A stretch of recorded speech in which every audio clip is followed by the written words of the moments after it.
అనకాపల్లి జిల్లా చోడవరం మండలంలోని ఓ 4 గ్రామాల ప్రజలకు పెద్దేరు వాగు జీవనాధారానికి అడ్డంకిగా మారింది. వాగుకు ఓవైపు నివాసాలు, మరోవైపు పొలాలు, పశువులు, పాకలు ఉండటంతో రామచోగిపాలెం, చాకిపల్లి, కన్నంపాలెం, రామచంద్రపురం గ్రామస్తులు చీటికి మాటికి వాగును దాటాల్సి వస్తుంది. అయితే వాగు దాటేందుకు ఎలాంటి వంతెన లేదు. దీంతో కొంతమంది తాడు సాయంతో, మరికొంతమంది ఓ చిన్న బోటు ఎక్కి వెళ్తున్నారు. రాకపోకలకు ఎన్నో ఏళ్లుగా ఇబ్బందులు పడుతున్నా ఎవరూ పట్టించుకోవట్లేదని ఆవేదన చెందుతున్న స్థానికులతో మా ప్రతినిధి కూర్మరాజు ముఖాముఖి. ఇది అనకాపల్లి జిల్లా చోడవరం నియోజకవర్గంలోని పెద్దేరు వాగు. ఈ వాగుకి అవతల వైపు ఈ గ్రామస్తుల పొలాలన్నీ కూడాను అవతల వైపు ఉన్నాయి. ఈ పొలాలకు చేరడానికి ప్రమాదకరమైనా సరే ఈ దొన్నెల్లోని వెళ్లి అటువైపు పొలాలకు వెళ్లే పరిస్థితి నెలకొని ఉంది. దాదాపు 300కు పైగా ఎకరాలు అక్కడ సాగుబడిలో ఉండడంతో ఈ రైతులంతా అనునిత్యం ఇటు నుంచి అటు వెళ్ళడానికి ఈ దొన్నెల్నే ఉపయోగించడం జరుగుతోంది. ప్రతి ప్రభుత్వానికి ప్రతిసారి వీళ్ళు విజ్ఞప్తి చేస్తున్నారు, తమకు ఒక కాలిబాటనైనా ఏర్పాటు చేయండి అని. అది ఎప్పటికి సాకారం అవుతుందన్నది భగవంతుడికి ఎరిక. కొత్తగా వీళ్ళకి ఇంకొక సమస్య కూడా ఎదురైంది. ఇక్కడ వెదురు బొంగులు ఈ మార్గంలో పడిపోవడం, తాడు మీద వెళ్ళడానికి కూడాను వీళ్ళకి సమస్య ఏర్పడింది. ఇంతకు ముందు ప్లెయిన్ గా ఉండే ప్రాంతం కూడాను వెదురు బొంగుల వల్ల వీళ్ళు ఆ తాడు మీద రావడానికి కూడాను చాలా ఇబ్బందికర పరిస్థితే ఎదురైంది. ఈ తాడు గాని చెట్టు గాని ఏ రకంగా ఎప్పుడు ఎంతవరకు బలం ఉంటుందన్నది ఎవరికి తెలియని విషయం. అది ఏమాత్రం విరిగినా లేదంటే ఏ రకమైన ప్రమాదకర పరిస్థితి ఉన్నా సరే ప్రాణాలు గాలిలోనే ఉంటాయి.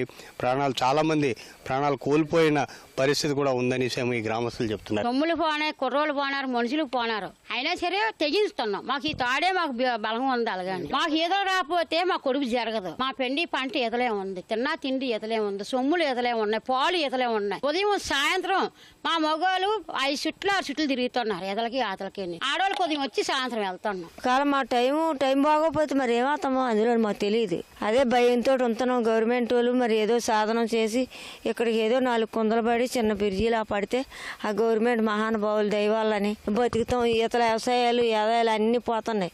చోడవరం మండలంలోని పెద్దేరు మొత్తం గ్రామం అంతా అటువైపు ఉంటుంది, భూములు ఇటువైపు ఉన్నాయి. ఈ గట్టు నుంచి ఆ గట్టుకు వెళ్ళడానికి ఆ పెనం మాత్రమే వీళ్ళకి ఒక ఆధారం. దీనిపైన వెళ్ళడం ప్రమాదకరమని తెలిసినప్పటికీ కూడాను ఏ రకమైన ఆధారం మిగతాది ఏది లేకపోవడంతో దీన్ని ఆశ్రయించాల్సి వస్తుంది.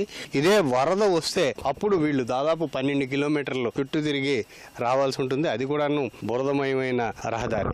ఇప్పుడు మనం ఈ పెనం మీదే మనం ప్రయాణం చేస్తున్నాం. వీళ్ళు ప్రతినిత్యం రోజుకి కనీసం ఒక 4-5 సార్లు అటు నుండి ఇటు ప్రయాణం చేయాల్సిన పరిస్థితి ఉంది. కాలిబాట వంతెన అనేది వీళ్ళకి తీరని కలగా ఉంది. పొలాలు పశువులు అన్ని ఈతలు ఉన్నాయి తాతల కాడ నుంచి. దీని గురించి అయితే 10 సంవత్సరాలు పెట్టి మా రమణ గారు బాధలు పడతాం. కేసీఆర్ రాజు దగ్గరికి మా ఎన్నో చుట్లు వెళ్ళాం. వచ్చినంతలో ప్రభుత్వం మారిపోయింది. వైసీపీ ప్రభుత్వం వచ్చిన తర్వాత పెట్టించుకునేది. టీడీపీ ప్రభుత్వం ఉన్నప్పుడైతే శాన్ చుట్లు వచ్చారు. జరిగిన నారా లోకేష్ అయితే మా రమణ గారు వెళ్ళి మాట్లాడినారు. 96 లక్షలకు శాంక్షన్ అయింది. ఇప్పుడు బిల్లు చాలదని మళ్ళీ వేస్తా పెంచాలని మాట్లాడుతున్నారు. కేసీఆర్ రాజు గారిని తీసుకుని అవన్ శ్రీనివాస్ దగ్గరికి వెళ్ళాం. కానీ రమణ గారు అయితే ఎన్నో బాధలు పడతారు మా గురించి. మేము అక్కడ 10 సంవత్సరాలు బట్టి ఇలాగా వస్తున్నామండి. ఇంత ముందు మరి మాకు తెలియదు అనుకో మా మగవాళ్ళు వచ్చేవారు.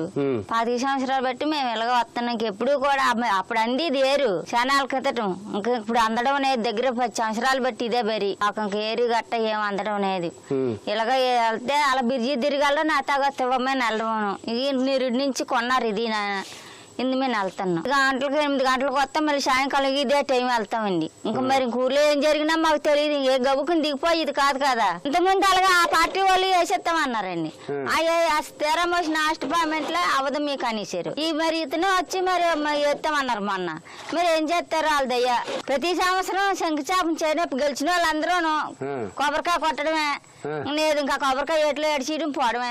ఇందులోనైతే ఇంచుమించు సంవత్సరానికి ఒకలో ఇద్దరు శరణం అయిపోతాండ్రు. తెలియదు నోతి ఎంత అనేది. గొమ్మి కింద దిగడం ఇంకా అయిపోవడం. 2 రోజులు 3 రోజులు పోయిన తర్వాత కింద ఎక్కడో తీసుకోవాలి. ఇంకా ఇక్కడ ఎక్కడ ఉండడం పరిస్థితి ఉండదు. ఇప్పటికి 30-40 సార్లు ఇక్కడ శంకుస్థాపన కోరికలు కొట్టారు. ఒక్కలో కూడా ఇది వాళ్ళకి స్పందించలేదు. ఎలసన్ రాగానే రావడం, మీకు అడ్జస్ట్ చేస్తూ ఉండడం, సరే దిగిపోయి సంవత్సరంలో ఉంటాను కానీ మీకు శాంక్షన్ అయిపోయిందని అనడం, ఇక్కడికి రావడం, కోరికాయ కొట్టడం, టైం అయిపోయిందని పోవడం. ఇంకా ఇక్కడ ఓన్లీ స్వత గ్రామంగా ఉండే వాళ్ళు అయితే 80 పాకల దగ్గర కాకిపిల్లి రామజోగపాలెం. మరి భయం అనిపించదా? మరి ఎప్పుడు మరి దీని మీద ఉన్న వాళ్ళకి భయం అనిపించింది. ఏం చెప్తాం, ఎలా గుప్పుడు పెట్టుకొని కలగా దారి లేక ఈ పెనం కొనుక్కు మొన్నటి వరకు ఓస మీద వెళ్ళేవారు. ఆ ఓస మీద వెళ్తే ఆ ఓసేమో ములిగిపోతే మళ్ళీ దీన్ని కొనడం జరిగింది సార్. ఇది ఎంత కొన్నారు? 20,000 అయింది. రోజుకి 30 మంది 40 మంది ఈ పెనం మీద వెళ్తారు సార్. పైన ఇంకో పెనం ఉందండి, ఆ పెనం మీద కూడా 30 మంది 40 మంది డైలీగా అలా వెళ్తూ వస్తూ ఉంటారు. మరి ప్రమాదకరమైంది కదా? ప్రమాదకాలం అని అందరికీ తెలుసు సార్. మరి బతకడానికి మరి ఎలా ఏదో దారి చూసుకోవాలి కదా సార్. మొత్తం వస్తే మొత్తం అందరూ ఒకసారి రావాలి సార్, ఇలా గుంపుగా రావాలండి.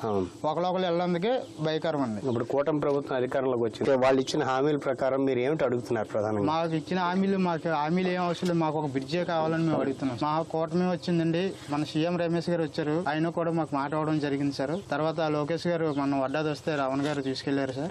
రావణ్ గారు అయితే మటుకు దీనికి గత 5 సంవత్సరాల్లోని మళ్ళీ ఇప్పుడు గెలిచిన మహాకూటమి ప్రభుత్వంలో కూడా ఆయన దగ్గరికి వెళ్ళి అడగడం చేయడం. అప్పుడు మొన్న ఢిల్లీ వెళ్ళి వచ్చారు సార్. బాబు గారి దగ్గరికి వెళ్ళారు, బాబు గారిని అడగడం కూడా జరిగింది. చేస్తామని మాట ఇచ్చారటండి. 95 లక్షలు ఏంటో గత ప్రభుత్వంలోనే పాస్ చేశారు. పాస్ చేసిన తర్వాత ఇప్పుడు ఏరు వచ్చిందండి, నోతి పెరిగింది, ఎడల్పు పెరిగింది అని చెప్పేసి ఎక్స్ట్రా అమౌంట్ మళ్ళీ అవుతుందని నమ్మకం అంటే మా రావణ్ గారే మాకు మా నమ్మకం సార్. ఇది ఈ గ్రామాల వారి సమస్య. కాలిబాట వంతెన వీడు అడుగుతున్నారు. పెద్ద కోరిక ఏం కాదు, దాదాపు ₹1 కోటి లోపే వ్యయం అవుతుంది. దీన్ని నిర్మాణం చేయాలన్న చిత్తశుద్ధి ఇప్పుడు పాలకులకి ఎంతో అవసరమైన ప్రక్రియ. అనకాపల్లి ఎంపీ సీఎం రమేష్, ఈ చోడవరం ఎమ్మెల్యే కేఎస్ఎన్ రాజు గారు, వీరిద్దరూ తలుచుకుంటే ఖచ్చితంగా ఒక ఏడాదిన్నరలోగానే ఈ వంతెన, కాలిబాట వంతెన నిర్మాణం పూర్తవుతుందనేసేమో ఈ గ్రామస్తులు గట్టిగా విశ్వసిస్తున్నారు. 4 గ్రామాల ప్రజలకి అటువైపు వాళ్ళ పొలాలు, పశువుల పాకలు ఇవన్నీ చూసుకోవడానికి చాలా ఉపయోగకరంగా ఉంటుంది. సురక్షితమైన ప్రయాణం ఈ గ్రామస్తులకి ఉంటుందనేసేమో అభ్యర్థించడం జరుగుతుంది. శ్రీ శ్రీనివాసరావు, కూర్మరాజు, ఈటీవీ న్యూస్, అనకాపల్లి జిల్లా.